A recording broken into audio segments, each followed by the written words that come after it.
Récemment, et comme tout fan de sport auto qui se respecte, je suis allé voir le film Gran Turismo. Tu crois que parce que tu joues à tes jeux de course de voiture, tu vas devenir pilote de course pour de vrai? Les autres pilotes sont des professionnels, ça marchera pas. T'as la trouille, mais les ports de petits gamers jamais. J'ai toujours voulu devenir pilote de course.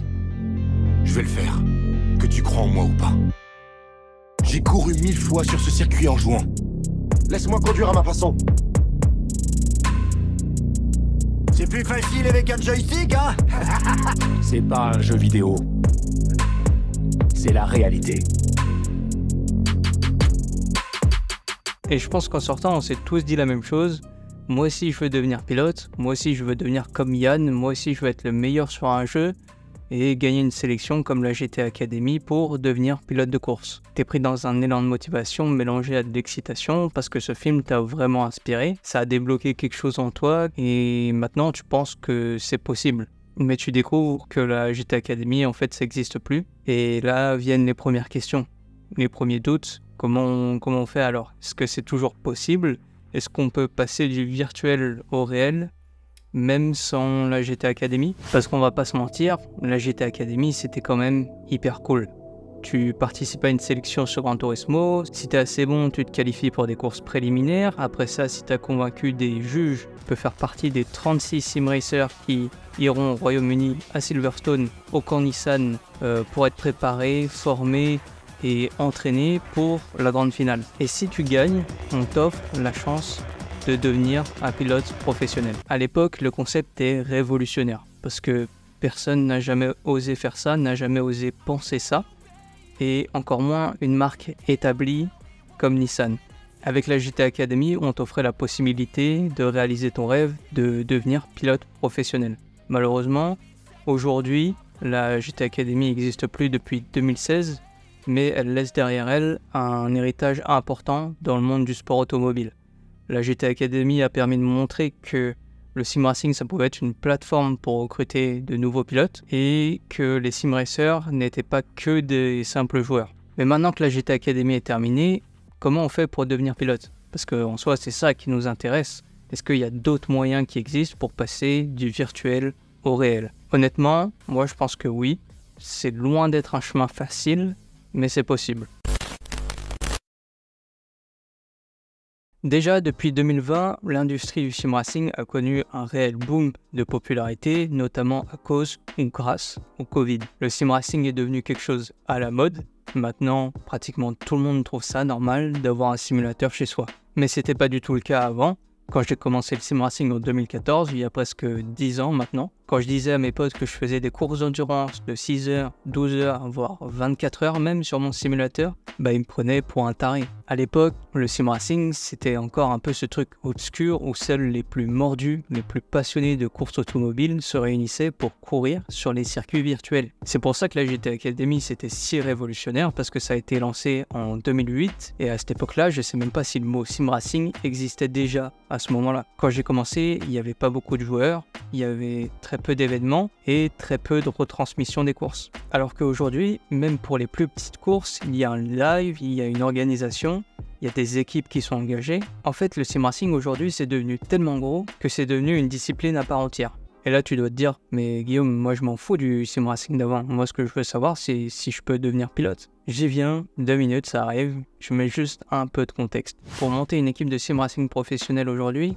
tu dois recruter des pilotes, peut-être un ingénieur, tu dois avoir un manager, tu dois trouver des sponsors, parce que si tu ne performes pas assez bien, tu n'obtiens pas de prize money, et il faut bien payer ton équipe, et il faut bien payer les inscriptions dans tel ou tel championnat. Et c'est presque pareil pour une équipe amateur, t'enlèves juste la dimension financière, sponsor, et c'est bon. Le sim racing c'est tellement professionnalisé que c'est plus une passerelle pour le vrai sport automobile, c'est devenu un sport à part entière. C'est pas pour rien que c'est une discipline présente au JO. C'est pour te dire à quel point ça a pris de l'ampleur. De plus en plus de marques s'intéressent au sim racing, de plus en plus de marques investissent et se créent chaque jour sur le marché du sim racing parce que c'est un secteur en pleine croissance. Par conséquent, il y a plus d'argent. Avant, il y avait 3 grosses marques qui proposaient des volants, des pédaliers ou autres accessoires. C'était Fanatec, Thrustmaster et Logitech. Maintenant, combien il y en a à ton avis? Je pense que tu peux facilement faire x10 par rapport à ces 3-là. Il n'y a pas que les équipementiers, entre guillemets, qui investissent de l'argent dans ce marché.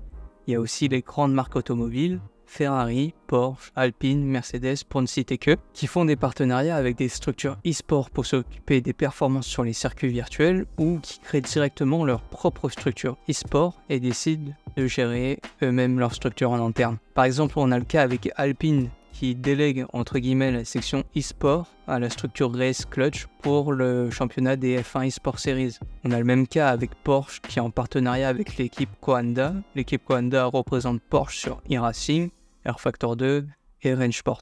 Et on a le cas de Ferrari et Mercedes qui, eux, ont leur propre structure e-sport et qui la gèrent eux-mêmes. Il n'y a pas que les grandes marques automobiles qui investissent de l'argent dans le sim racing, il y a aussi les promoteurs, la FOM avec les F1 eSport, SRO avec le GT World eSport, la CO avec le Le Mans Virtual Series. Et ces compétitions, elles font pas appel à des pilotes professionnels pour piloter.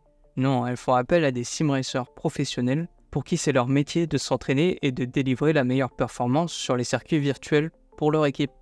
Et le problème des sim racers pro, aujourd'hui, c'est ça, qu'à force de s'être trop spécialisés dans un truc, ils ne pourront jamais faire autre chose, ils ne pourront jamais être pilotes en vrai.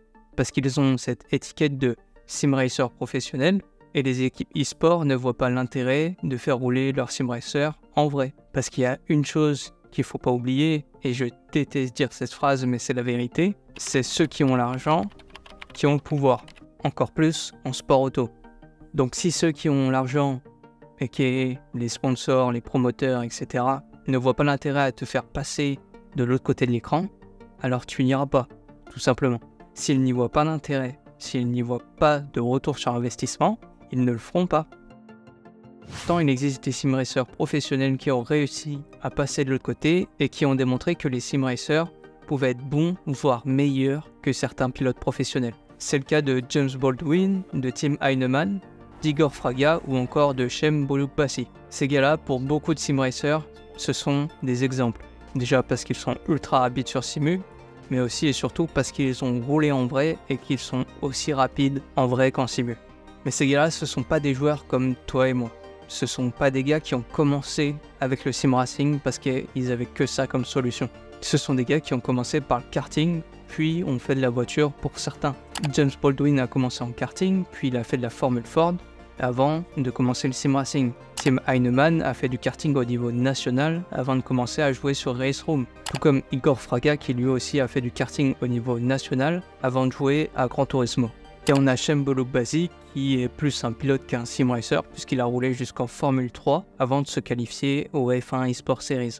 Et tous ont un point commun, ils ont arrêté le sport auto par manque de budget et ils se sont mis à faire du sim racing. Ils s'y sont mis jeunes, ils se sont entraînés sans relâche en pensant qu'un jour, ce jeu sur lequel ils passent tant d'heures à rouler leur offrira une opportunité pour rerouler en vrai. Et en vrai, respect à eux parce qu'ils y ont cru jusqu'au bout et ces opportunités ont fini par arriver. Pour James Baldwin, par exemple, ce sera en remportant la compétition World Fastest Gamer organisée par McLaren, qui lui offrira une saison au volant d'une McLaren GT3 en British GT. Tim Heinemann, ce sera en remportant 2 fois de suite la DAC e-Racing Competition sur le jeu Race Room, qui lui offrira une place à l'académie AMG. C'est pas pour rien que beaucoup de sim racers aspirent à faire comme eux, et j'avoue que je faisais partie de ces joueurs, prenez James ou Tim comme exemple. Mais c'est plus mon cas. Déjà parce que j'ai beau être bon, je suis pas un alien comme eux, mais surtout parce qu'il faut attendre des opportunités qui arrivent très rarement, et quand ces opportunités arrivent, il faut être le meilleur. Si t'es comme moi, un mec normal, tes chances de réussir sont minimes. Et si tout se passe bien pour Tim en ce moment, James, lui, a été obligé de lancer une campagne de crowdfunding pour financer une potentielle prochaine saison, parce qu'il galère à trouver des sponsors, à trouver des partenaires, malgré sa vitesse, malgré son talent et malgré la notoriété qu'il a construite au fur et à mesure des années. Donc pour moi, l'e-sport, c'est pas le meilleur moyen pour devenir pilote en vrai. Il existe un autre moyen pour passer du sim racing à la réalité. C'est pas une technique secrète ou un hack magique pour devenir pilote en 10 jours sans effort. Non, désolé, mais ça n'existe pas. Cette solution alternative, elle demande autant d'efforts que devenir sim racer professionnel. C'est tout aussi compliqué de parvenir au circuit réel par cette voie. Mais la principale différence entre devenir sim racer pro et cette solution-là, c'est que au lieu d'attendre les opportunités, au lieu de dépendre de ces opportunités-là, c'est toi qui les crées. C'est toi qui crées les opportunités et tu n'es pas dépendant d'un organisme extérieur qui organise une sélection. Et cette solution, c'est créer sa marque. Quand je dis créer sa marque, c'est pas créer sa marque dans le sens marque de vêtements. C'est créer sa marque dans le sens créer une identité et publier du contenu sur les réseaux sociaux. Si tu n'arrives pas à visualiser le truc, pense à ces créateurs de contenu, Jimmy Broadbent, Super GT, Suelio Almeida, Nazca. Ces gars-là ont utilisé les réseaux sociaux à leur avantage. Ces gars-là sont passés du virtuel au réel en faisant des vidéos. On publie régulièrement du contenu qui intéresse les gens sur les réseaux sociaux sans jamais arrêter. Évidemment, il y a aussi le fait qu'ils se démarquent des autres créateurs de contenu par leur personnalité ou par leur expertise par exemple. Mais en faisant ça, ça leur a permis de créer une audience de followers, de fans. Et cette audience, elle a de la valeur aux yeux des entreprises.